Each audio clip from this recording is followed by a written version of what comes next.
वार्तांकन रोखठोक बातमी।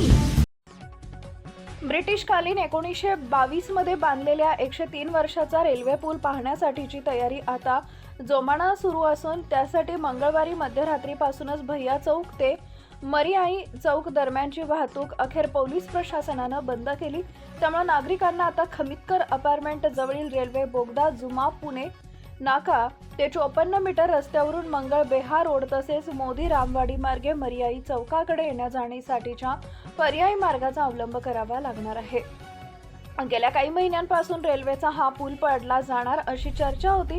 प्रशासकीय पातळीवरून ही हालचाली होत्या, मात्र पर्यायी रस्ता तयार नसल्याने पूल पाडण्यासाठीचे नियोजन पुढे ढकलले होते।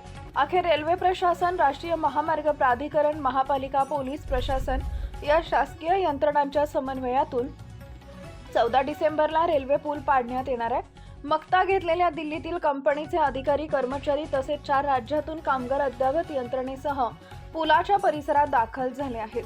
पूल पाडण्यासाठी आता अवघे 4 दिवस राहिले असून त्यासाठी यंत्रणा काम करते। त्यासाठी बारकाईने पाहणी केली जाते आहे। या पुलाला पर्यायी मार्ग असलेले मार्ग सक्षम नसल्याने ते गैरसोयीचे आहेत। अगोदर पर्यायी मार्ग सक्षम करा, मगच पूल पाडा, अन्यथा पूल पाडू देणार नाही, अशी आक्रमक भूमिका मंगळवारी सकाळी राजकीय पक्षांच्या नेत्यांनी घेतली होती। मात्र विरोध असला तरी पूर्व नियोजनानुसार पोलीस प्रशासनानं मंगळवारी रात्री 12 पासूनच भैया चौक ते मरीआई चौक या दरम्यानचा रस्ता वाहतुकीसाठी पूर्णपणे बंद करून टाकला आहे। महाराष्ट्रातील महत्त्वाच्या आणि ताज्या बातम्या पाहण्यासाठी आमच्या जय हो न्यूज चॅनलला सबस्क्राइब करा आणि बेल आयकॉन प्रेस करा।